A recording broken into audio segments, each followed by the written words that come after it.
We're in Luke chapter 9 of the NIV Bible. When Jesus had called the 12 together, he gave them power and authority to drive out all demons and to cure diseases, and he sent them out to preach the kingdom of God and to heal the sick. He told them, "Take nothing for the journey, no staff, no bag, no bread, no money, or no extra tunic. Whatever house you enter, stay there until you leave that town. If people do not welcome you, shake the dust off your feet when you leave their town as a testimony against them." So they set out and went from village to village, preaching the gospel and healing people everywhere. Now Herod the Tetrarch heard about all that was going on, and he was perplexed because some were saying that John had been raised from the dead, others that Elijah had appeared, and still others that one of the prophets of long ago had come back to life. But Herod said, "I beheaded John. Who then is this I hear such things about?" And he tried to see him. When the apostles returned, they reported to Jesus what they had done. Then he took them with him, and they withdrew by themselves to a town called Bethsaida, but the crowds learned about it and followed him. He welcomed them and spoke to them about the kingdom of God and healed those who needed healing.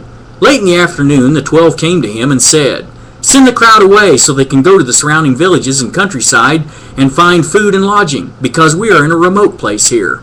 He replied, "You give them something to eat." They answered, We have only 5 loaves of bread and 2 fish, unless we go and buy food for all this crowd." About 5,000 men were there. But he said to his disciples, "Have them sit down in groups of about 50 each." The disciples did so, and everybody sat down. Taking the 5 loaves and the 2 fish, and looking up to heaven, he gave thanks and broke them. Then he gave them to the disciples to set before the people. They all ate and were satisfied, and the disciples picked up 12 basketfuls of broken pieces that were left over. Once, when Jesus was praying in private and his disciples were with him, he asked them, "Who do the crowd say I am?"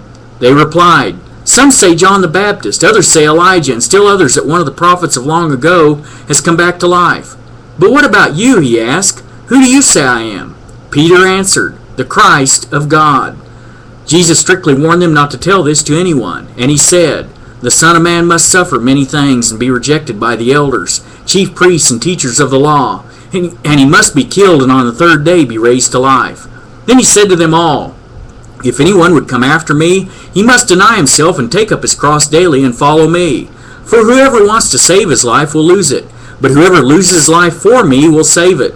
What good is it for a man to gain the whole world and yet lose or forfeit his very self? If anyone is ashamed of me and my words, the Son of Man will be ashamed of him when he comes in his glory and in the glory of the Father and of the holy angels. I tell you the truth, some who are standing here will not taste death before they see the kingdom of God." About 8 days after Jesus said this, he took Peter, John, and James with him and went up onto a mountain to pray.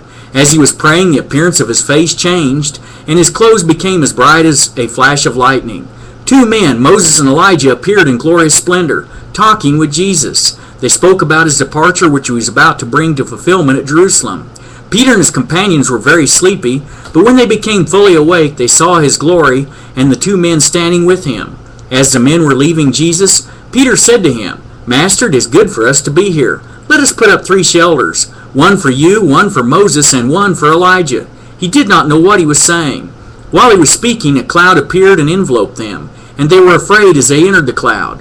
A voice came from the cloud saying, "This is my Son, whom I have chosen. Listen to him." When the voice had spoken, they found that Jesus was alone. The disciples kept this to themselves and told no one at the time what they had seen. The next day, when they came down from the mountain, a large crowd met him. A man in the crowd called out, "Teacher, I beg you to look at my son, for he is my only child. A spirit seizes him and he suddenly screams. It throws him into convulsions so that he foams at the mouth. It scarcely ever leaves him and is destroying him. I begged your disciples to drive it out, but they could not." "O unbelieving and perverse generation," Jesus replied, "how long shall I stay with you and put up with you? Bring your son here." Even while the boy was coming, the demon threw him to the ground in a convulsion. But Jesus rebuked the evil spirit, healed the boy, and gave him back to his father. And they were all amazed at the greatness of God. While everyone was marveling at all that Jesus did, he said to his disciples, "Listen carefully to what I am about to tell you. The Son of Man is going to be betrayed into the hands of men." But they did not understand what this meant. It was hidden from them so that they did not grasp it, and they were afraid to ask him about it. An argument started among the disciples as to which of them would be the greatest. Jesus, knowing their thoughts, took a little child and had him stand beside him. Then he said to them, "Whoever welcomes this little child in my name welcomes me, and whoever welcomes me welcomes the one who sent me. For he who is least among you all, he is the greatest." "Master," said John, "we saw a man driving out demons in your name, and we tried to stop him, because he is not one of us." "Do not stop him," Jesus said, "for whoever is not against you is for you." As the time approached for him to be taken up to heaven, Jesus resolutely set out for Jerusalem, and he sent messengers on ahead, who went into a Samaritan village to get things ready for him. But the people there did not welcome him, because he was heading for Jerusalem. When the disciples James and John saw this, they asked, "Lord, do you want us to call fire down from heaven to destroy them?" But Jesus turned and rebuked them, and they went to another village. As they were walking along the road, a man said to him, "I will follow you wherever you go." Jesus replied, "Foxes have holes and birds of the air have nests, but the Son of Man has no place to lay his head." He said to another man, "Follow me." But the man replied, "Lord, first let me go and bury my father." Jesus said to him, "Let the dead bury their own dead, but you go and proclaim the kingdom of God." Still another said, "I will follow you, Lord, but first let me go back and say goodbye to my family." Jesus replied, "No one who puts his hand to the plow and looks back is fit for service in the kingdom of God."